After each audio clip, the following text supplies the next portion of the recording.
인생은 길고 우리가 어떤 선택을 하느냐에 따라 인생 이모작이 성공할 수도 실패할 수도 있습니다.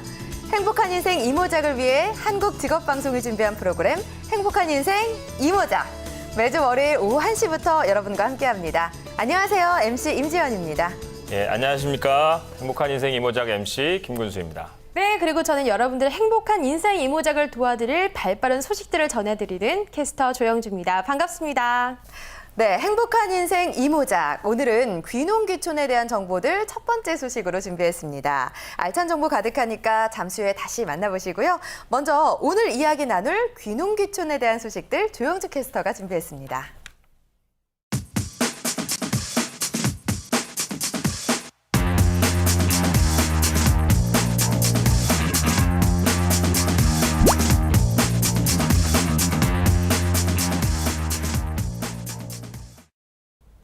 네, 저희 아버지도 옆집 어르신도 관심 있게 고민하고 계신 귀농귀촌. 하지만 이게 막연한 동경이 될지 현실적인 도전이 될지 참 어렵습니다. 자, 귀농인구가 점점 늘어나면서 귀농귀촌은 이제 새로운 사회적 트렌드가 되어가고 있는데요. 변화하고 있는 귀농귀촌에 관한 소식들 발빠르게 전해드리겠습니다. 지금부터 함께 보시죠. 네, 작년이죠. 2014년 귀농귀촌이 큰 폭으로 증가했다는 소식입니다. 그 수는 44,586호로 전년 대비 1.4배 정도 유입됐다고 볼 수 있는데요. 최근 3년간 이렇게 증가폭이 확대되고 있는 추세라고 합니다. 특히 40대 이하의 젊은 층 귀농귀촌 증가율이 평균 증가율보다 높게 나타나 귀농귀촌이 베이비부머 이외 세대로도 확산되는 경향을 보이고 있는데요.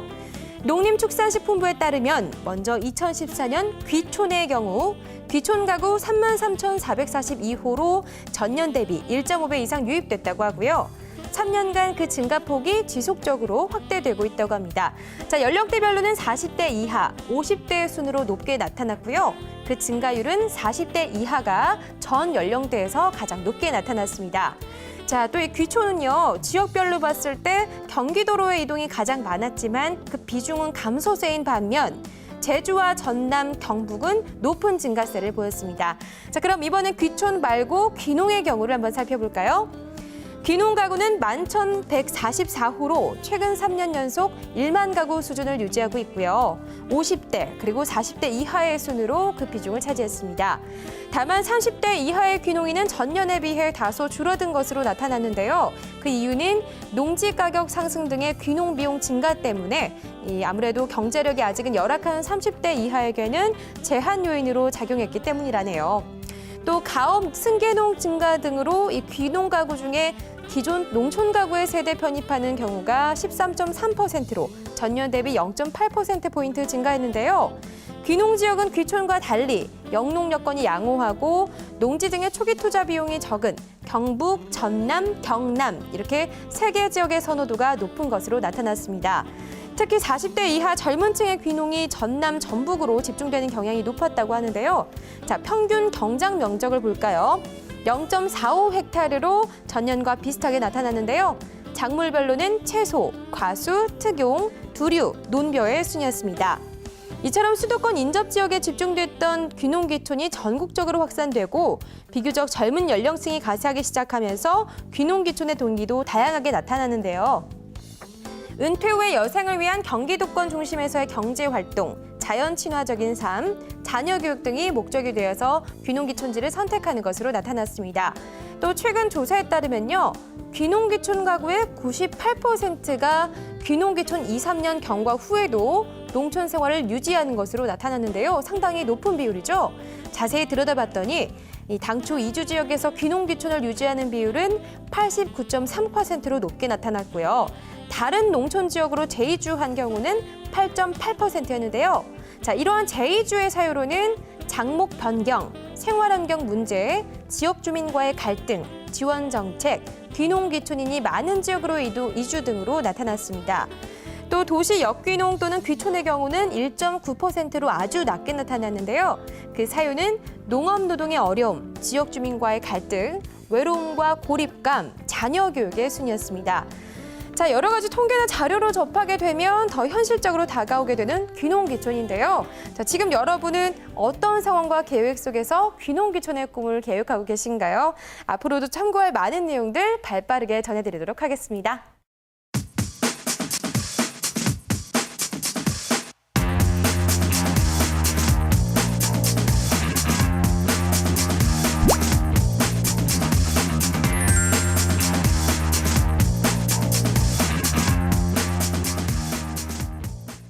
자, 이제 본격적으로 행복한 인생 이모작에 대한 이야기 나눠볼 텐데, 자, 오늘 첫 시간이잖아요. 어떤 얘기부터 해볼까요? 네, 바로 귀농귀촌이죠. 예, 은퇴하신 분들이나 은퇴를 앞두신 분들, 그리고 젊은 세대지만 나는 제2의 인생을 한번 살아보고 싶다라고 생각하시는 분들 중에 귀농귀촌 한번 생각 안 해보신 분들은 없으실 겁니다. 네. 그래서 저희가 귀농귀촌에 대해서 자세하게 살펴보도록 하겠습니다. 네, 자, 그럼 첫 번째 시간, 오늘은 귀농이 무엇인지, 왜 사람들이 귀농귀촌에 관심을 기울이는지 이야기 나눠보도록 하겠습니다.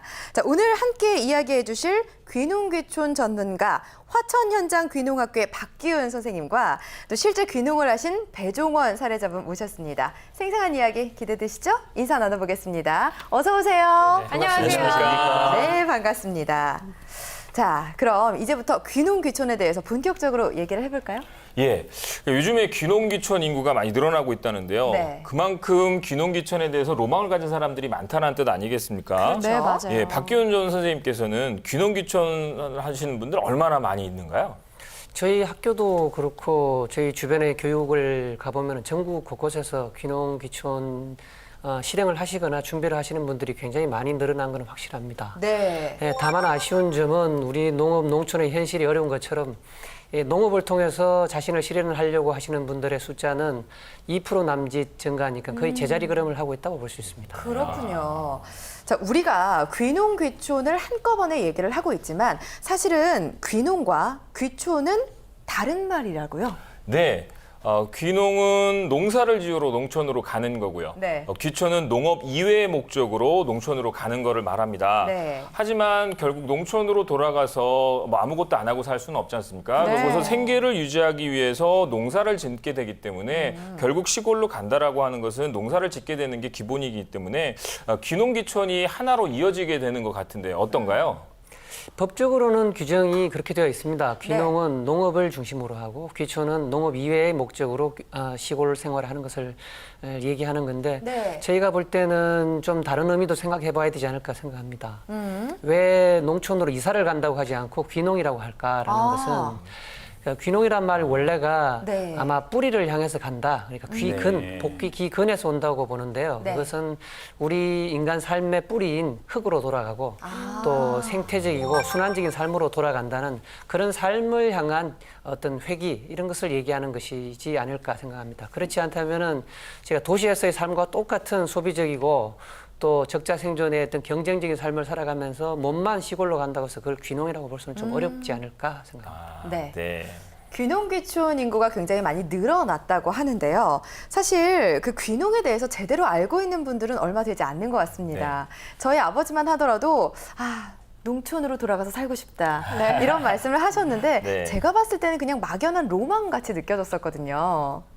그러니까 삼시세끼 뭐 요즘 이런 이제 에그리테인먼트라고까지 표현하는데 이런 농업과 농촌에 관한 프로그램들이 히트를 치고 있고 또 베이비부머 세대들뿐만 아니라 이제는 젊은 세대들까지도 귀농귀촌에 대해서 관심을 갖고 있거든요. 네.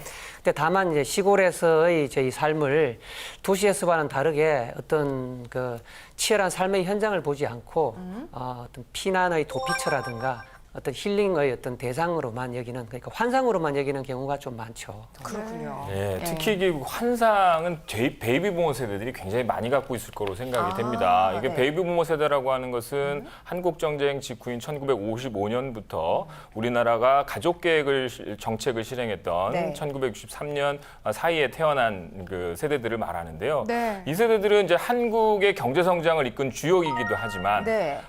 또 이제 은퇴 후에 이제 은퇴를 바라보고 준비하고 있는 나이에 노부모도 모셔야 하고 또 자녀들은 아직 이제 취업난을 때문에 이제 또 직장으로 독립하지 못한 상태에서 네. 가족 부양의 책임이 너무 힘들거든요. 맞아요. 그런 상황에서 귀농귀촌에서 내가 농촌에서도 목가적인 좀 삶을 살고 싶다라고 네. 하는 그런 환상에 젖는 경향들이 좀 있는 것 같습니다. 맞습니다. 얘기를 듣고 보니까 저희 부모님이 딱 그 베이비 부머 세대시거든요. 네, 맞아요. 자, 준비를 철저히 하지 않으면 귀농으로 했을 때, 귀촌을 했을 때 좀 후회하실 수가 많다고 합니다. 후회할 수 있다고 합니다. 자, 일반인들이 귀농 시 가장 어려운 점은 어떤 걸까요? 네, 귀농이 힘든 이유는 첫째, 그 지역 사회가 소규모 사회입니다. 네. 소규모 사회다 보니까 거리가 가까워요. 물리적인 거리든 아니면 심리적인 거리든 거리가 가까우니까 네. 이 가족끼리도 거리가 가까운 것은 스트레스가 쌓이는 일인데 그렇죠. 가족도 아닌 상황에서 이 가까운 거리라는 것은 굉장히 힘든 거라고 보고요. 두 번째로는 이 지역 사회가 공동의 목표를 향해 가는 어떤 이익 사회거나 공동체 사회면 괜찮은데 이것도 네. 또 아니에요. 아. 아니고 또 지역 사회 히스토리, 그러니까 지역 사회가 형성되어 온 그 역사를 공유하지 못하는 도시민 입장에서는 그 지역 사회의 어떤 의사소통 자체가 힘드니까 그렇죠. 네, 결국은 그 지역 사회에 살아가기 자체가 굉장히 힘든 구조다 이렇게 보실 것 같습니다. 이제 귀농은 환상이 아니다. 또 독한 준비가 필요하다. 이런 말씀을 하시는 것 같은데요. 네. 실제로 귀농을 준비할 때는 어떤 마인드가 필요할까요? 저희가 도시에서 시골로 간다고 했을 때는 이 물리적인 이동만을 생각하기 쉽습니다. 네. 물리적으로 이사를 하고 나면은 모든 것이 해결될 것이다. 내가 지금 현재 고민하고 있는 삶에 대한 문제, 경제적인 문제, 모든 문제가 지역으로 가고 시골로 가면 해결될 것이라고 생각하는데 이것은 굉장한 착각이 아닌가 생각하거든요. 저희가 시골에 가서 한 뭐 일주일이나 열흘 정도 있으면은 네. 굉장히 몸도 좋아지고 건강해지고 그렇죠. 좋겠지만은 네. 그런 좋은 환경에서 살고 있는 시골 분들이 건강이나 아니면 경제적인 면에서 네. 우리 도시민들보다 더 좋으냐? 그렇지 않거든요. 결국은 잠깐은 행복할 수 있지만 이것이 생활이 된다고 하면은 모든 생활 여건이 불리하니까 오히려 시골에서 삶이 더 불행해질 수 있다. 그래서 오히려 물리적인 우리 그 이동이라든가 이사라기보다는 어떤 마인드의 우리 전환, 적자 생존과 경쟁밖에 모르는 이런 어떤 도시에서의 삶 대신에 네. 좀 뭔가 생산하고 순환하고 또 생태적으로 돌아가는 그런 어떤 마인드의 전환이 필요하다. 이 마인드 전환이 이루어졌을 때만이 진정으로 귀농과 귀촌이 성공적일 수 있고 지속 가능할 수 있지 않을까 생각합니다. 네. 네, 그렇군요. 선생님은 지금 행복하신가요? 날카로운 질문이신데요. 예, 뭐 저도 그렇고 저희 집사람도 그렇고 지금 저희가 만 11년 차인데 네. 돌아봤을 때 잘했다. 잘하고 지금 뭐 잘 살고 있는 것 같다라고 생각합니다. 네, 참 선생님처럼 되돌아볼 수 있다면 좋을 텐데요. 맞습니다. 이 자리에서 행복하지 못하면 저 자리에서도 행복하지 못한다. 이거 참 중요한 말이고 저도 참 와닿는데요. 귀농을 준비하시는 분들 지금 계시는 곳에서 행복해야 귀농도 성공적으로 하실 수 있다는 점 이거 꼭 기억하셔야겠습니다. 네, 맞습니다. 많은 분들이 이제 도시에서 생활하는 게 좀 힘들다 보니까 도피처로 이제 농촌이라든지 그렇죠. 귀농, 귀촌 생활을 꿈꾸는 분들이 많은데 네. 사실은 실패할 확률도 높다는 거 꼭 기억하셨으면 네. 좋겠고요. 전원 생활과 농촌에서 살아가는 건 다르다 이런 말씀을 해주셨는데 실제로 귀농을 하신 사례자분 배종원 선생님 모셨거든요. 선생님은 해보시니까 어떠세요? 좀 어려운 점 이런 건 없으신가요? 저 역시도 뭐 전원 생활이라면 좀 네. 경험을 해봤습니다. 예. 30여 년간 직장 근무를 하면서 네. 지방 근무를 한 적이 있었는데요. 아, 그때 잠깐 전원 생활의 맛을 좀 봤습니다. 네. 그러시군요. 그래서 막연히 이제 그때의 그 흙을 만지고 사는 즐거움에 대해서 맛을 봤고요. 저희 제 배우자도 네. 같은 생각을 하고 있었고, 아, 그래서 제가 은퇴 후에는 농촌 생활을 하고 싶다. 전원 생활은 그야말로 뭐 주택 하나 마련해가지고 그냥 살면 되지 않습니까? 네. 네. 농촌 생활을 하겠다, 귀농을 하겠다 하는 것은 직접 거기에서 내가 모든 것을 해결하고 소득을 일단은 창출을 해야 된다는 그런 전제가 있는 것 같습니다. 그렇죠. 네. 그래서 더 결심하기도 힘들고 또 저 역시도 처음에 딱 결심을 했으나 어디로 가지? 무엇을 하고 먹고 살지? 네. 뭐 땅은 어떻게 구입을 하지? 그렇죠. 집은 또 어떻게? 뭐 농자재는 또 뭐 농사 기술은 등등 뭐 모든 것이 막연했죠. 네. 네. 예, 그렇죠. 사실 많은 분들이 이제 귀농이라는 것에 대해서 많은 착각을 하고 환상을 갖고 계신 것 같아요. 맞아요. 예, 저도 이제 주변에 귀농을 하시겠다라고 하시는 분들이 많이 있으시거든요. 네. 그래서 그분들한테 이런 얘기를 합니다. 야, 너 뭐 환상을 갖고 있는 것 같은데 거기 가면 도시가스라도 나올 줄 아냐. 예, 도시에서 나오는 가스라고 해서 도시가스다. 예, 도시가스도 안 나오고 뭐 맨날 가면 뭐 개구리 소리 듣고 귀뚜라미 오는 소리 들으면서 별 보고 이렇게 목가적인 생활도 할 수 있을 것 같다고 생각을 하지만 네. 결코 그렇게 낭만적인 삶이 아니다. 이런 얘기 해주거든요. 네. 어떤가요, 박규현 선생님? 네, 맞습니다. 이 도시에 도시가스가 있으면 시골에 시골가스가 있으면 좀 좋겠는데요. 시골에는 시골가스가 없습니다. 그래서 시골에 와서 여성들이 가장 처음 놀라는 것이 네. 이 가스레인지의 화력이 다른 부분이에요.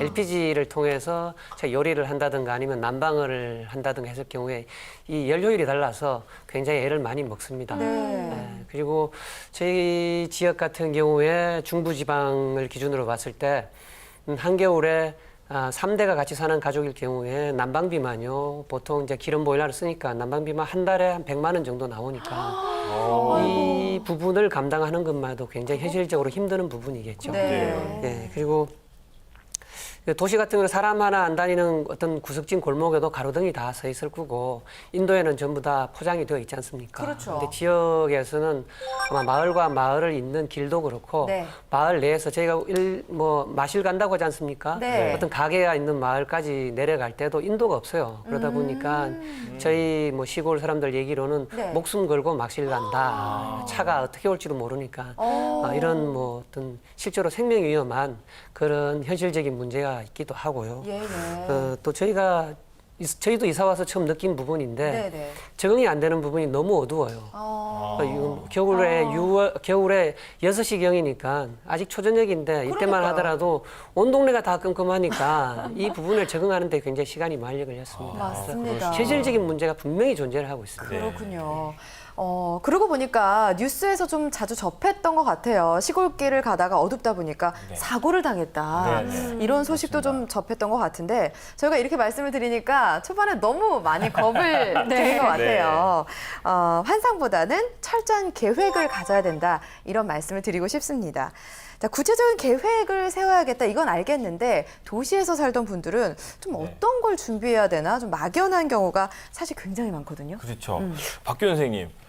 선생님 찾아오시는 분들 같은 경우에는 네. 귀농귀촌을 준비하면서 어떤 걸 가장 궁금해 하던가요? 제일 궁금해하는 건 시골에서도 먹고 살 수 있느냐. 이 부분을 제일 말씀하시는 거고요. 네. 그리고 개인적인 질문으로 하실 때는 이제 후회를 하지 않느냐. 이 부분들을 많이 하시는 것 같아요. 네. 그러면 제가 우회적으로 말씀을 드립니다. 뭐냐면은 귀농귀촌 하실 때 어떤 자기 자신의 원칙과 목적을 좀 세우시라. 네. 그냥 막연하게 도시의 삶과 마찬가지로 내가 돈이라든가 아니면 성공에 대한 그런 생각만 갖고 들어왔을 경우에는 1, 2년 정도는 버틸 수 있겠지만 10년을 길게 바라봤을 때는 후회밖에 안 남을 수가 있다. 그렇죠. 그래서 귀농귀촌을 하려고 했을 때 자기 자신을 납득시킬 수 있고 자기 확신을 가질 수 있는 어떤 목적과 원칙을 세우고 그 목적과 원칙에 맞게 세부적인 계획을 세워서 나갔을 경우에만 네. 이 귀농과 귀촌이 지속 가능할 수 있다고 저는 생각합니다. 예. 알겠습니다. 예.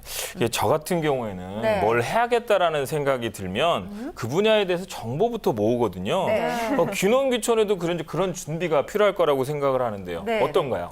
예, 맞습니다. 공부 필요합니다. 지금 전국에 귀농귀촌 하시는 분들 중에 90%가량은 아무런 교육도 없이 그냥 귀농하시는 경우가 네. 많거든요. 그러다 보니까 제가 알고 있기로 어떤 동네에는 귀농인 절대 출입 금지라는 현수막까지 걸린 걸로 알고 있습니다. 예, 지역사회에 굉장히 많은 문제들을 일으키고 있는데 저희가 귀농귀촌에 대한 준비를 하고 교육을 하는 건 중요하지만 그것을 어떤 기술적인 부분, 돈을 어떻게 벌까라는 교육보다는 지역을 어떻게 이해를 할까, 농업과 농촌을 이해하고 또 자기 자신에 대한 확신성을 가질 수 있도록 내가 귀농귀촌에서 이런 삶을 살 수 있을 것이다, 살겠다라는 이런 부분에 대한 교육은 반드시 필요하고 또 공부가 필요하리라고 생각합니다. 네, 알겠습니다. 예, 그런 의미에서요. 지금 국가에서 귀농귀촌종합센터라는 것을 운영하고 있습니다. 네. 예, 오프라인으로는 이제 양재역에 운영을 하고 있고, 네. 저기 그 귀농귀촌종합센터라고 인터넷 홈페이지도 운영을 하고 있으니까 네. 이 부분을 잘 이용하셔서 직접 방문하시거나 아니면 인터넷 홈페이지를 통해서 궁금하신 부분들을 좀 해소시키는 것도 첫 걸음으로서는 필요하지 않을까 생각합니다. 네. 선생님 말씀을 듣고 보니까 90%가 준비 없이 온다라는 게 좀 놀랍기도 하고요. 그러네요. 실제로 많은 정보를 줄 수 있는 홈페이지나 또 상담소가 있다고 하니까 이런 곳을 좀 찾아보시는 것도 좋을 것 같아요. 네. 배종원 선생님 같은 경우에도 준비를 좀 철저히 하셨는지 지금 1년 차잖아요. 네. 어떤 준비를 좀 하셨어요? 저의 경우는 처음에 뭐 귀농귀촌본부가 있다는 사실도 몰랐습니다. 네. 몰랐고 그냥 저희 배우자하고 네. 같이 어디에 가서 살고 싶나 하고 지도를 펴놓고 이제 찍어서 네. 몇 군데를 찍어서 이제 그쪽을 직접 다녀봤어요. 예. 휴일이면 다니고 이제 제가 퇴직하기 전에 이제 퇴직 그 보상 휴가라는 게 있으니까 그렇죠. 그 휴가를 통해서 계속 몇 군데를 돌아다녀 보고 했지만 뭐 별 소득은 없었고요. 우연한 기회에 화천 현장 귀농학교 교장 선생님, 지금 네. 옆에 계신 박기현 선생님 강의를 듣게 됐습니다. 네. 그래서 눈이 번쩍 뜨이는 거예요. 저기서 해답을 얻을 수 있겠다. 네. 그래서 화천 현장 귀농학교 단기 과정을 수료를 하게 됩니다. 근데 굉장히 부족해요. 지금 여태까지 말씀하신 그런 내용들, 그러니까 귀농귀촌의 어려운 점 네. 같은 거는 알겠는데 예. 어떻게 그 귀농을 해서 어떻게 먹고 살 것인가에 대한 해답은 안 나오더라고요. 그렇죠. 네. 그래서 장기 과정을 신청을 했습니다. 그러셨군요. 장기 과정이라 하면 1년 동안 그러니까 봄부터 가을까지 추석 때까지 추수할 때까지 예. 그런 농사의 전 과정을 거치는 네. 과정이거든요. 체험을 해보는 건가요? 같이 농사 짓고 네. 뭐 소득도 한번 내보고요. 네. 농사 기술뿐이 아니라 농촌에서 생활할 때 그가 필요한 것들 이를테면 집짓기 교육이라든지 단열 교육 또는 뭐 기타 농기계 다루는 법 주로 여기 귀농학교에서는 유기농 농사를 가르치시니까 유기농 교육 등등을 농촌에서 필요한 많은 것들을 배울 수 있었습니다. 네네. 네. 그래서 그 배움을 통해서 제가 농촌에서 살면 어떻게 해야 되겠다는 설계도 가능하게 됐고요. 네.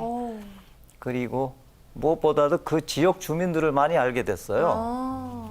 그러다 보니까 그 지역의 토지 관계도 좀 알게 되고 네. 토지 시세라든지 어디 땅이 이렇게 낫다 하더라 하는 정보도 얻게 되고 네.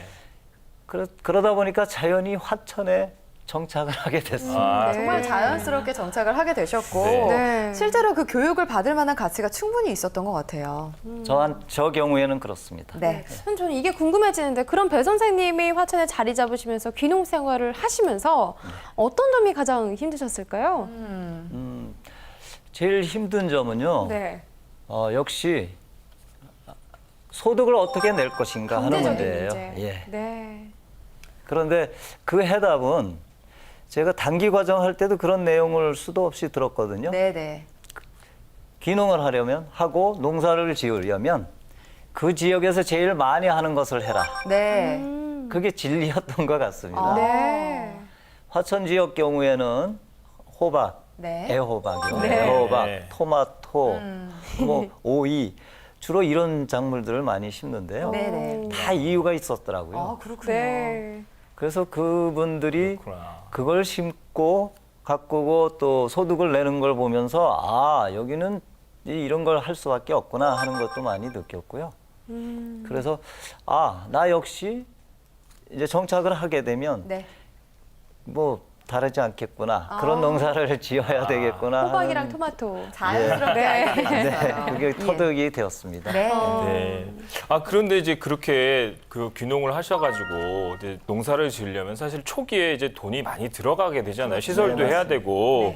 그래서 요즘 귀농 인구들이 많이 늘어나고 있는데 이제 이런 부분들을 각 지자체에서 뭐 자금 지원이라는 부분들이 많이 있기 때문에 그나마 좀 이제 손쉽게 정착을 할 수 있는 좀 수월하게 정착을 할 수 있는 그런 부분이 아닌가 생각이 되는데요. 네, 네. 각 지자체하고 귀농귀촌 정보센터, 그다음에 뭐 농촌지원금 같은 이런 것들은 어느 정도의 규모로 금액 범위로 지원이 되고 있습니까? 네. 예, 크게 분류하면 국가에서 하는 것하고 지방자치단체에서 지원해주는 두 가지로 나눌 수가 있는데요. 네. 국가에서 지원해주는 것은 이제 토지라든가 시설을 할 수 있는 창업 자금으로 3억 원까지 지원을 해줍니다. 물론 융자고요. 그리고 네.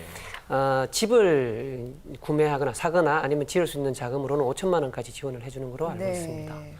그리고 이외 지방자치단체에서 해주는 바로는 빈집 수리 비용이라든가 또 이사 비용, 그리고 영농 자재나 비닐하우스를 뭐 짓는 비용 일부 보조 이런 정도로 진행이 되고 있고요. 네. 좀 특이한 사항은 예. 강원도에서 아마 올해 처음 시행이 되었는 걸로 알고 있습니다. 예. 귀농하시는 분, 그러니까 만 45세 미만의 귀농을 하시는 분들을 대상으로 2년간 그러니까 현금으로 지원을 해주는 제도가 생겼어요. 이게 일본이나 이런 쪽은 미리 이미 아마 실행이 되고 있는데 우리나라는 첫 사례인데요. 첫 1년 동안은 월 80만 원씩. 그 두 해째, 2년째에는 월 50만 원씩 귀농을 해서 농사를 짓고자 하는 젊은 이제 청년 후계자들이 어느 정도 자리를 잡을 때까지 지원해주는 이런 제도가 지금 생겨서 시행 중인 걸로 알고 있습니다. 네, 굉장히 좋은 제도라는 생각이 드는데 이게 그냥 지원을 해주는 거죠. 나중에 갚아야 되는 거죠. 네. 예, 대부분은 이제 갚아야 되고 네. 조금 전에 말씀드린 강원도에 대한 부분이라든가 아니면 지방자치단체에서 하는 거는 보조 사업도 많이 있는 걸로 알고 있습니다. 하지만 이런 모든 이제 이 지원 사업의 전제 조건은 귀농귀촌 교육 100시간을 기본적으로 이수해야 된다는 조건입니다. 100시간을 이수해야 지원받는 거예요? 교육을 받아야지 주는 거군요. 그렇죠. 예. 네, 귀농귀촌 정착 지원금들이 상당히 많이 나와 있는데요. 그렇죠. 실제로 그 조세 감면 혜택도 있다고 들었거든요. 네, 지방세 특례 제한법이라고 나와 있습니다. 여기에 보면은 귀농인이나 농업인이 농지를 취득할 경우에 취득세를 면제해 준다든가 이것은 뭐 특별히 귀농인 대상이 아니라 네. 농업인을 위한 대상이고 이번 올해 7월부로 시행이 된 귀농귀촌 특별법에 의해서도 귀농 대상인 분, 귀농하고자 하는 분, 예. 바로 귀농하신 분이 아니라까지도 지금 해당 사항이 되게 되었으니까 조세라든가 이런 부분에서 굉장히 유리해졌다고 볼 수 있습니다. 네. 자, 지원금도 알아봤고 조세 감면 혜택에 대한 얘기도 나눠봤는데 실제 사례자분이 나와 계시잖아요. 생생한 얘기를 들을 수 있을 것 같은데 배종원 선생님 같은 경우에는 이 중에서 어떤 것들을 좀 지원받으셨어요? 저도 참 그 부분에서는 고민을 많이 했습니다. 네. 제가 이제 가지고 있는 자금이 얼마간 있을 거고 이거 지원을 해준다는데 사실 도시에서 살던 저로서는 그 지원이라는 게 뭐 장기 융자 네. 혜택, 장기 융자라는 혜택, 그렇죠. 장기 절이요? 그 정도지. 사실 도시에서 요즘 아파트 뭐 주택자금 대출도 뭐 1%대가 나오는 그렇죠. 세상인데 네. 이거는 2%란 말씀이에요. 연 2%고 뭐 5년 거치 10년 상환. 네. 네. 뭐 그 정도죠. 그 정도면은 그렇게 큰 혜택도 아니라고 생각을 했어요. 그럴 수 있죠. 예. 그리고 기타 영농 기계, 네. 영농 자재 이런 것들 구입할 때 이제 지원을 해주는데 그런 것도 따지고 보면 다 빚이 될 수 있거든요. 그렇죠. 네. 그래서 제 계획은 최대한 지원을 적게 받자. 아주 필요한 부분만 받자 해서 토지 구입할 때 일부만 받고 나머지는 다 제가 스스로 해결할 생각을 가지고 있었습니다. 네. 앞으로 그렇지만 꼭 농사 지을 때 아주 필요한 무슨 기구를 산다든지 아니면 또 그 농촌에 살면은 가끔가다 반짝 지원이 있어요. 예를 들자면 아주 한창 가물 때, 네. 가뭄이 왔을 때 그 가뭄을 해소할 수 있는 그런 기계들을 뭐 싸게 구입을 해서 뭐 분배를 해준다든지 하는 그런 내용들이 있거든요. 네. 그럴 때는 제가 가지고 있지 않은 거는 무조건 받아야 되겠다 이런 생각을 하고 있습니다. 예, 알겠습니다. 배종원 선생님 얘기를 듣다 보니까 실제로 또 그렇게 생각할 수도 있을 거란 생각이 그렇죠. 들어요. 좀 농촌 맞춤형 지원금이라든지 이런 게 좀 더 나와야 되지 않을까라는 생각이 드는데 어떻게 보세요, 박경 선생님? 예, 지원금에 대해서는 참 이 양날의 금이라고 할까 양면이 있는 것 같습니다. 제가 많이 듣기로는 어느 지방자치단체에서 지원을 많이 해주느냐 이걸 먼저 묻고 오시는 분들이 많이 계세요. 아, 네. 예, 근데 제가 볼 때는 그건 좀 방향이 틀렸지 않을까.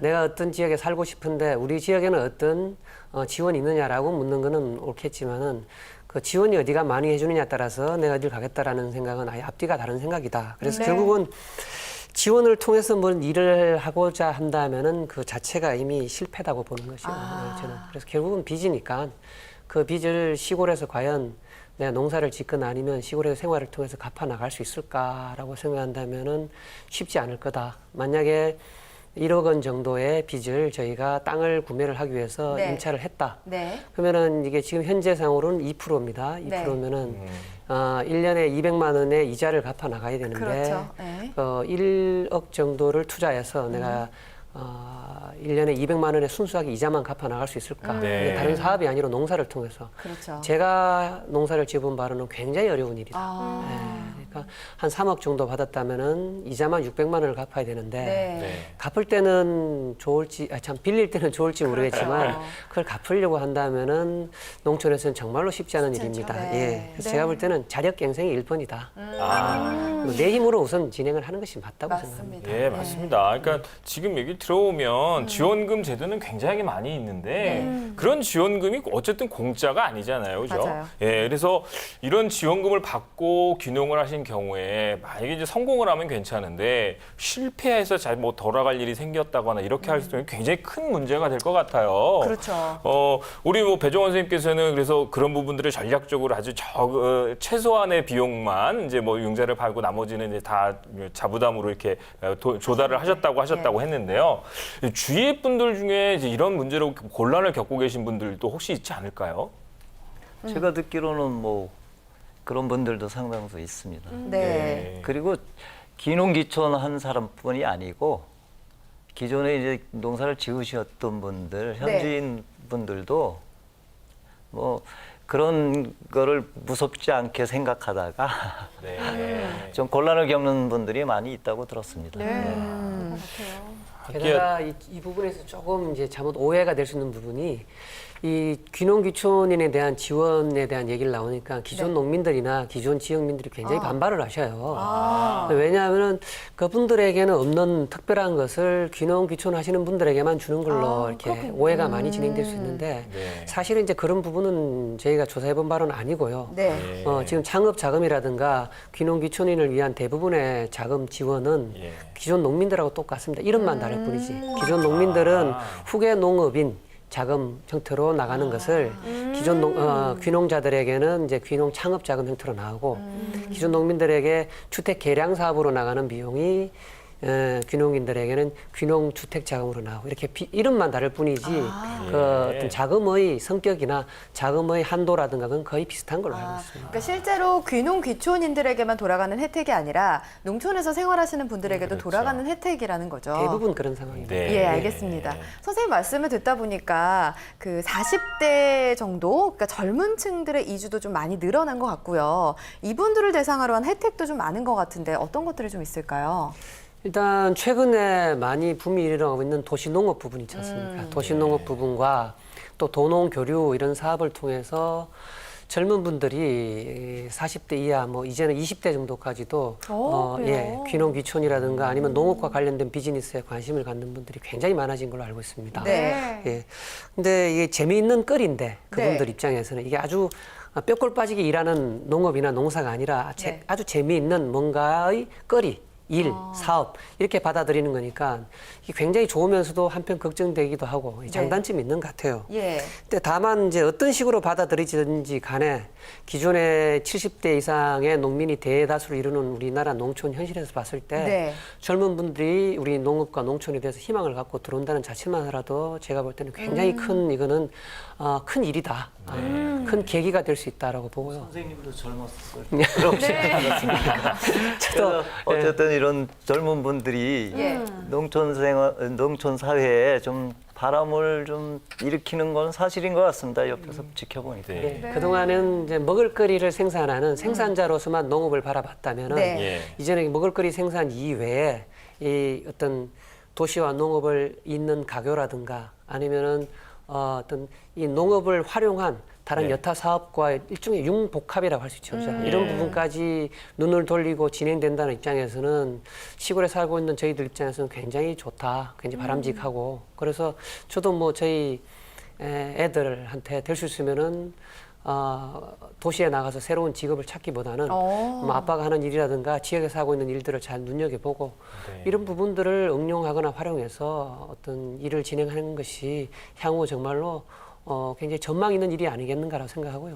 와, 대단하시네요. 사실 그 아버님들이 아빠가 하는 일을 하지 않았으면 하고 바라는 분들이 굉장히 맞아요. 많은데 네. 그만큼 행복하시고 자부심을 많이 느끼시나 봐요. 어쨌든 제가 볼 때는 희망이 있다고 봅니다. 네. 우리 농업과 농촌이 지금은 굉장히 힘들고 어려운 상황이고 우리 사회에서 제일 소외된 부분이라고 볼 수 있지만 네. 그런 반면에 또 바닥까지 갔으니까 다시 올라올 부분이 있잖아요. 네, 그래서 아마 뭐 투자의 규제라는 분도 짐 소로스 같은 분도 네. 향후는 농업의 세계다라고 하는데 제가 맞아요. 농업이 꼭 생산의 농업을 얘기하는 것 같지는 않고 네. 생산도 마찬가지지만 이 농업을 활용하고 응용한 수많은 어떤 파생되는 산업이라든가 사업이 우리를 오히려 먹여 살리는 주된 사업이 될 수도 있지 않을까 생각합니다. 네, 맞습니다. 진짜 젊은 층들에게는 기회의 땅이 될 수도 있으니까 많은 분들이 귀농에 대해서 주의 깊게 관심을 기울이고 생각해 보셨으면 좋겠습니다. 네, 젊은 분들이 많이 가셔야만 농촌이 발전될 수 있는 겁니다. 그럼요. 과거에 이제 우리가 농업을 1차 산업이라고 했었잖아요. 네. 근데 2차 산업이 이제 제조업이고 3차 산업이 서비스업인데 그렇죠. 이제 농업은 농촌은 이제 6차 산업이라고 얘기하거든요. 네. 1차, 2차, 3차를 다 합친 이런 것들을 하기 위해서는 젊은 분들이 가서 좀 농촌에 활력도 집어넣고 또 그럼요. 그런 톡톡 튀는 아이디어로 새로운 아이템들을 만들어내셔야 농가 소득 향상에도 이제 많이 도움이 될 거라고 생각이 되는데요. 네. 이제 이 귀농을 하기 위해 하신 분들이 좀 정보도 얻고 이렇게 하기 위해서 귀농 교육을 해주는 곳이 굉장히 많더라고요. 근데 뭐 이런 이제 지원금하고도 뭐 그 교육을 받아야만 뭐 지원금을 줄 수 있다. 뭐 이런 제도들도 좀 있는 것 같고요. 네, 100시간 이수해야 된다고 말씀하셨거든요. 네, 네. 예. 그런 거 꼭 필수인가요? 또 뭐 우리 박선 교장 선생님께서는 오시는 우리 학교에서는 어떤 것들을 또 주도에게 좀 가르치고 계신가요? 네. 100시간 교육은 지금 농림부에서 정해놓은 최소한의 교육이고요. 최소한의 예, 교육. 이 부분을 좀 오해를 하시는데 아. 100시간 교육만 받으면 이제 교육이 끝이다라고 생각하시는 분이 많은데 네. 이건 최저 점수입니다. 아, 만약에, 최소한의 예, 가이드라인. 예, 네. 그 점수가 가나 다가 있으면 다 아. 네. 100시간 교육을 이수받으면 최저 점수를 주는 것이지 왜 100시간이냐 하면은 지금 지방자치단체 쪽이나 이런 지역 주민들 사이에서 귀농귀촌자분들을 거부하거나 오시는 것을 굉장히 싫어하는 분들이 많이 계세요. 그래요. 예. 이제 귀농귀촌의 역사가 한 20, 30년을 오고 가는데 네. 최근 한 10년 내지 5년 사이에 귀농귀촌자들에 대한 이미지가 아마 지역사회에서 굉장히 나빠진 걸로 알고 있습니다. 네. 예, 그리고 귀농귀촌자들이 지역사회 갈등의 주 요인으로 아예 이제 등장할 정도가 되어 있으니까 네, 그래서 네. 정부에서 최소한 100시간 정도는 기본 교육을 이수하고 그렇게 해서 들어가야 어떤 뭐 문제를 일으킬 소지가 적지 않을까 해서 만들어 놓은 가이드라인이라고 보시면 되고요. 네. 그 이외에 아마 교육 같은 것도 일단 갈등 해소, 대화에 대한 교육이라든가 그 장목에 대한 교육, 지역사회에 대한 이해에 대한 교육 같은 것을 농림부에서 가이드라인으로 정해놓고 그 부분을 이수하라고 지금 요구를 하고 있는 것 같습니다. 네. 그리고 저희 화천현장 귀농 학교 같은 경우에는 네. 지역사회에 저희가 위치하고 있기 때문에 교육의 중점은 일단 강사라든가 어떤 그런 분들을 지역사회에 계시는 지역 주민들을 우선으로 저희가 하셔서 생생한 얘기를 들을 수 있도록 해드리고요. 네. 또 두 번째로는 지역의 역사와 문화죠. 이 부분을 반드시 저희가 교육을 시킵니다. 그 지역의 역사와 문화를 알아야만 그 지역 주민들의 생활 방식과 사고 방식을 이해가 되기 때문에 그렇죠. 이게 되지 않고 선행되지 않고서는 어떤 귀농자, 귀촌자는 여전히 손님일 뿐이거든요. 네. 그 지역 주민들의 삶을 좀 이해해보자라는 거하고 그러다 보니까 저희 귀농, 귀촌에 대한 근본적인 문제를 다시 계속 묻습니다. 저희가 어떤 8박 9일간의 교육이든 2달간의 교육이든 간에 저희가 가장 중점적으로 하는 것은 처음 귀농, 귀촌 교육을 받으러 들어올 때 했던 생각이 흔들리고 네. 뿌리채 이제 흔들리면은 성공한 교육이다라고 저긴 보거든요. 들어오실 때 생각했던 어떤 뭐 돈을 번다라든가 아니면 나는 성공할 수 있다 이렇게 하면 될 것이라고 생각했는 모든 것들을 다 내려놓고 그것이 아니고 현실은 이렇다라는 것을 저희가 확실히 보여드리고 그러다 보니까 교육생들이 제일 많이 하는 말씀들이 예. 도대체 귀농을 하라는 거냐 말라는 거냐 이 부분이 제일 많아요. 네. 근데 결과적으로 보시면은 그분들이 다 고마워하시고 좋아하십니다. 근본적인 질문을 먼저 하고 그걸 통해서 다시금 어떤 자기 자신의 어떤 확신과 생각을 돌아보도록 교육을 시키는 것이 저희는 좀 중점적으로 생각을 하고 있습니다. 네. 네. 아무래도 귀농귀촌에 대한 교육에는 이게 가장 바탕이 아닐까 싶은데 선생님. 땅에 대한, 흙에 대한 이해가 가장 먼저 돼야 되지 않을까 싶어요. 많이들 어려워하시죠? 네, 맞습니다. 흙에 대해서 저희가 생각할 때는 흙만 바라본단 말입니다. 네. 우리가 대부분의 도시민들은 흙을 밟아보지 못하고 그렇죠. 자라기 때문에. 네. 근데 흙은 사실은 모든 오염된 물질을 정화시켜주는 어떤 정화의 보고이기도 하고 우리 어떤 생명이 탄생되는 아니면 자라고 나오는 어떤 공간이기도 하고 또 그 속에 있는 수많은 생명체들, 눈에 보이지 않는 미생물들이죠. 네. 그 속에서 저희가 공부를 하는데 저희가 특히 토양에 대한 공부를 하면은 제일 이제 교육생들이 놀라는 것이 우리가 기존에 받았던 교육들은 적자생존이라고 배웠습니다. 네. 모든 자연계의 법칙은 적자생존이다. 네. 근데 미생물과 토양에 대한 공부를 하고 나면 그게 깨집니다. 아닌가요? 적자생존이 그렇군요. 아니라 네. 네. 모든 미생물 세계와 눈에 보이지 않는 세계는 공존 공생입니다. 이 부분은 철저하게 저희가 공부를 하고 나면은 우리가 기존에 알고 있던 어떤 논리가 다 깨지는 걸 알고 다시금 어떤 인간과 세상과 사회를 바라보는 눈이 달라지는 걸 또 느끼게 됩니다. 그렇군요. 선생님, 전 참 궁금한 게요. 사실은 귀농 귀촌인들에 대해서 반기지 않는 분위기가 형성됐다고 한 게 좀 충격적이기도 했거든요. 네. 실제로 귀농 선배들과의 만남 이런 것도 많이 이루어진다고 하는데 농촌인들이 마음을 쉽게 여시나요? 세월이 많이 바뀐 것 같아요. 제가 귀농할 때쯤 10년 전만 하더라도 귀농 귀촌 하시는 분들이 워낙 드물고 네. 그러다 보니까 지역 주민들 입장에서는 어떤 대대로 살아왔던 어떤 공동체가 잘못하면은 새로 들어온 분들로 인해 갖고 깨질 그렇죠. 위험이 있으니까 네. 굉장히 눈여겨서 지켜보고 조심들 하고 그러니까 일거수일투족을 다 지켜보고 있는 거죠. 그런 상황이었는데 그렇군요. 지금은 워낙에 많아졌어요. 제가 살고 있는 지역만 하더라도 이장님들 중에 70%가 이미 귀농 귀촌 하신 분들이세요. 그러다 보니까 귀농 귀촌은 이제는 뭐 그렇게 아주 뭐 드물거나 그런 현상이 아니라 자연스러운 현상이다. 그러니까 마음을 열지 않기보다는 네. 우리가 들어가는 분들이 그 지역 사회에 대해서 얼마나 좀 열고 들어가느냐가 오히려 중요하다고 봅니다. 지금. 예. 알겠습니다. 배종원 선생님은 실제로 이제 귀농을 해서 생활을 하고 계신데 이런 교육을 다 받으셨죠? 어떤 게 좀 가장 도움이 되셨어요? 제일 중요한 교육이 그거였습니다. 정신적인 것 또는 현지인들하고의 갈등 해소 네네네. 이런 걸 강조하셨고요. 예. 그리고 이제 흙에 대한 거, 땅, 토지 뭐 이런 것도 교육도 있었고 뭐 농기계 다루는 법 이런 것도 간간히 있었지만 그런 네. 거는 뭐 이제 농사를 지으면서 터득할 수도 있는 그런 문제였기 때문에 제일 마음에 와닿던 거는 역시 뭐 정신 교육이었던 것 같습니다. 선생님은 그러면 실제로 그 지역민들과 어떤 갈등 같은 게 조금 있었나요? 뭐 그런 사례가 있을까요? 제 경우에는 네. 전혀 없었습니다. 왜냐하면 저희 장기 교육을 받으면서 이제 그 지역 주민들하고의 이렇게 소통이. 교류도 있었고요. 네. 그리고 아까 말씀하셨지만 귀농 귀촌 하신 분들이 꽤 많아요. 네. 너무 많아요 주위에. 어. 그러니까 자연히 같이 어울릴 수 있었던 것 같고요. 네. 뭐 나만 거부감 그런 게 없이. 아니니까. 그렇죠. 네. 그래서 제가 사는 동네도 역시 귀농귀촌 하신 분들이 대다수 계셔서요. 위로 받겠네요. 큰 어려움 없이 정착을 할 수 있는 것 같습니다. 네. 뭐 교육 과정에 굉장히 도움이 많이 되신 것 같아요. 이게 적응하시는데 되게 도움이 받으셨고. 네. 또 제가 보니까 네. 요즘에 이제 귀농하시는 분들이 첨단 농법 교육 같은 걸 굉장히 많이 받고 가시는 것 같아요. 오. 뭐 그런 따로 특별한 이유가 있을까요?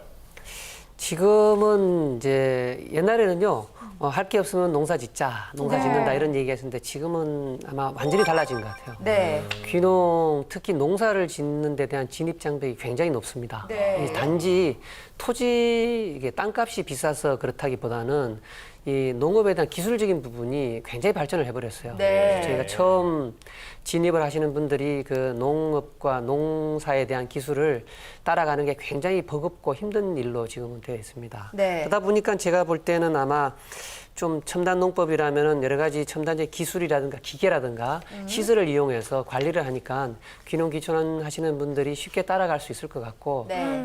또 쉽게 적응을 할 수 있으니까 그 부분에 대한 교육도 많고 아마 의사도 많은 것 같습니다. 교육에 대한 의사. 근데 그런 부분은 아무래도 비용을 생각해야 될 것 같습니다. 네. 내가 투자했는 만큼 그 이상 내가 어떤 뽑아낼 수 있을까? 이걸 보고 첨단 농법에 대한 어떤 관심과 공부를 해야 되지 않을까 생각합니다.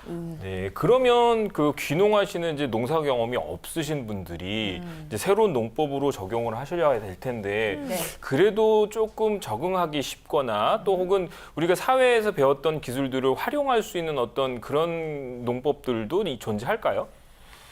그거는 좀 생각이 여러 가지로 지금 되는데요. 네. 우선 제가 볼 때는 우리가 지금 너무 그러니까 기초적인 기술에서 예. 그리고 너무 고급 기술만 있지 중간 기술이 없다. 아, 네, 그러니까 대부분 새로 시작하시는 분들은 첨단의 작물에만 관심을 가져요. 네, 맞아요. 그죠? 뭐 네. 블루베리라든가 아로니아라든가 맞아요. 이런 관심을 갖고 네. 기존 농민들이 짓던 농사는 굉장히 어떤 저급한 농사라고 생각하고 그렇게 생각하는 경향이 큽니다. 네. 그러다 실제로 보니까 대중매체에 그런 보도들이 너무 많이 되다 보니까 그렇죠. 집중되는 그렇죠. 것 같아요. 예, 그러다 보니까 만약에 그 작목이 하나 잘못되어 갖고 이제 별로 유행이 되지 않고 한다 했을 경우에는 할 줄 아는 게 없는 거예요. 네. 호미질도 못하고 낫질도 못하고 예초기로 풀도 멜 줄 모르는 상황에서 갑자기 다시 처음 시작하는 입장으로 처하게 되는 상황이 되니까 저희가 볼 때는 그래서 처음 시작할 때 교육 한 1년 내지 2년 정도는 가장 기초적인 농사, 지역 주민들과 함께 할 수 있는 곡식 농사부터 한번 시작하는 게 좋지 않을까. 그러면서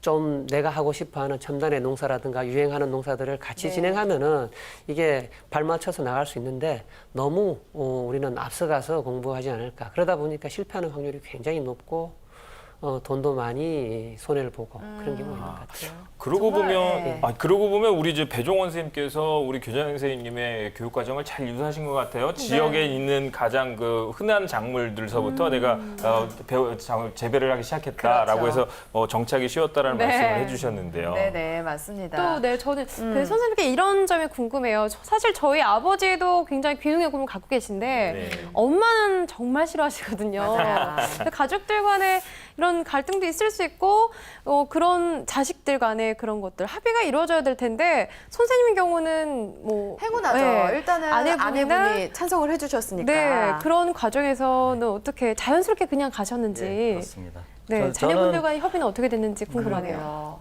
저는 배우자하고의 문제는 전혀 없었어요. 그러게요. 네. 제가 이제 퇴직 후에 농촌 생활을 하겠다 했을 때 기꺼이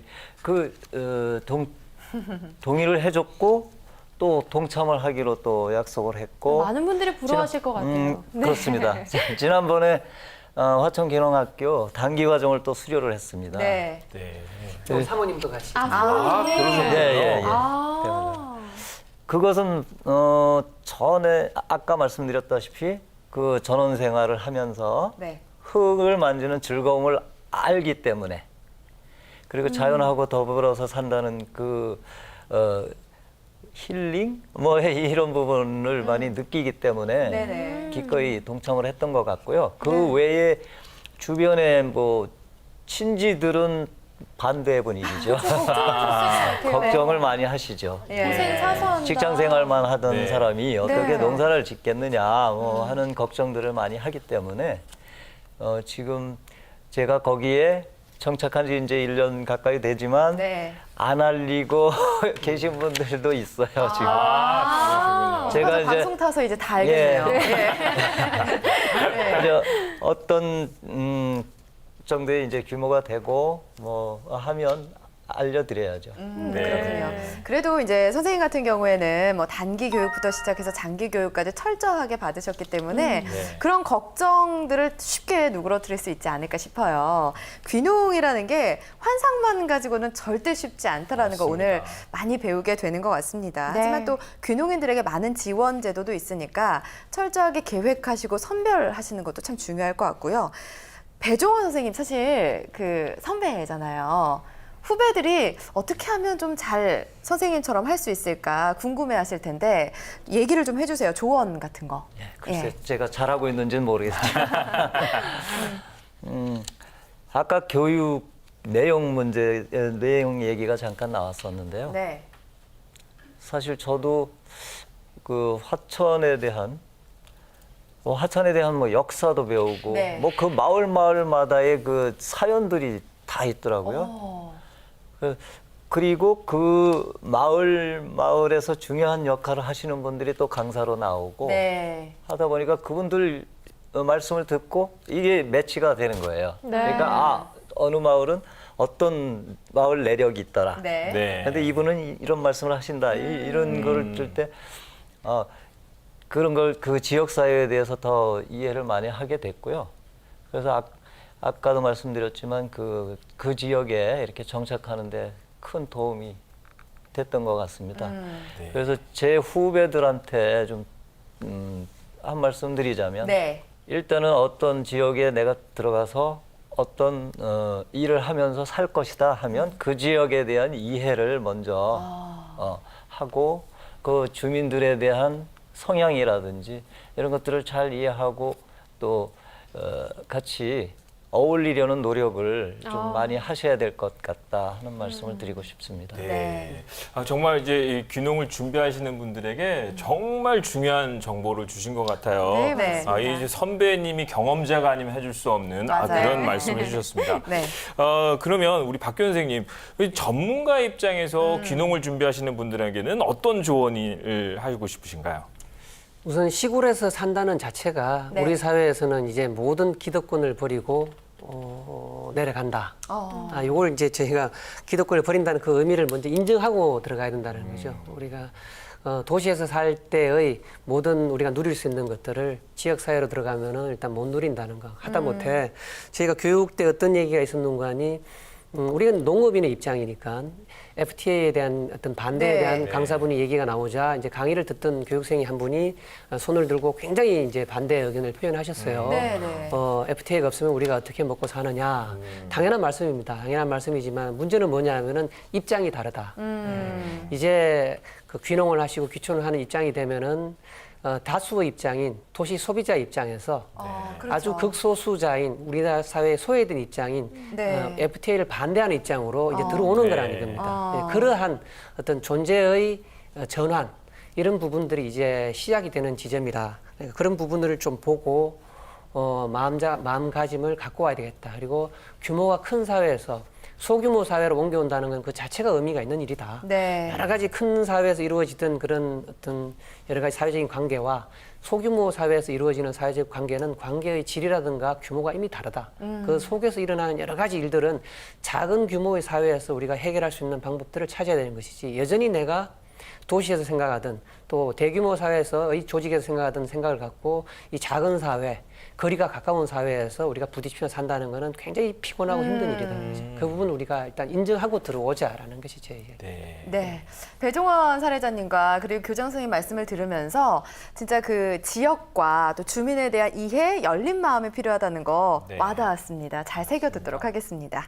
자, 다음은 조용주 캐스터가 준비한 시간입니다. 귀농귀촌 교육 정보 꼼꼼하게 정리했습니다. 함께 하시죠.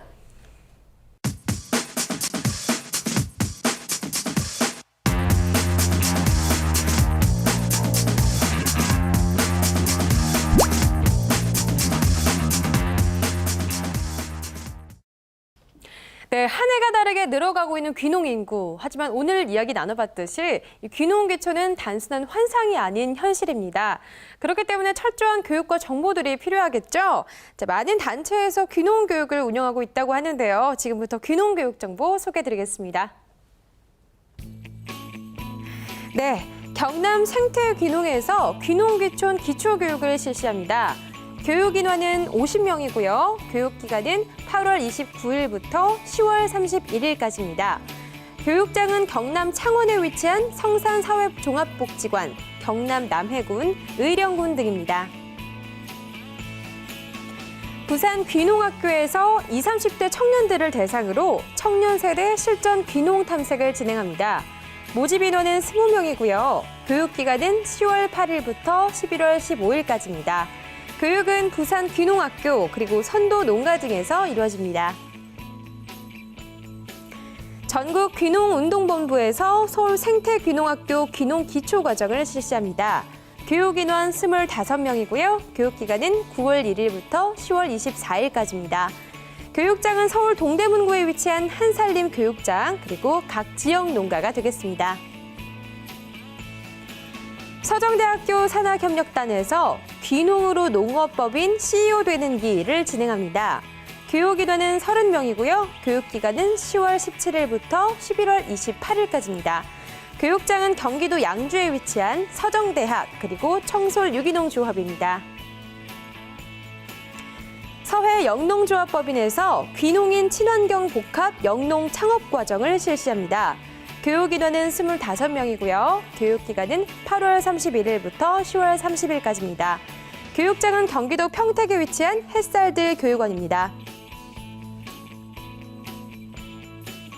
네, 지금까지 귀농 귀촌에 관한 알짜 정보들 전해드렸습니다. 네, 오늘 행복한 인생 이모작 프로그램 귀농 귀촌에 대해서 알아봤습니다. 많은 분들이 궁금해하신 만큼 다양한 정보와 교육에 관한 내용들 전해드렸습니다. 자, 오늘 첫 시간 귀농 귀촌 전문가 화천현장 귀농학교의 박기훈 선생님과 또 배종원 귀농 사례자와 함께했습니다. 고맙습니다. 고맙습니다. 예, 귀농 귀촌에 대한 오해와 진실 그리고 알찬 정보들이 가득합니다. 네. 다음 주에도 놓치지 말고 저희와 함께 해주시기 바랍니다. 귀농 귀촌 시리즈로 준비한 우리 행복한 인생 이모작 그 두 번째 시간에는요. 네. 귀농 귀촌 언제 해야 하나라는 주제를 가지고 유익한 정보를 전해드리도록 하겠습니다. 네. 놓치지 말고 함께 해주십시오. 네, 시청해주신 여러분 고맙습니다.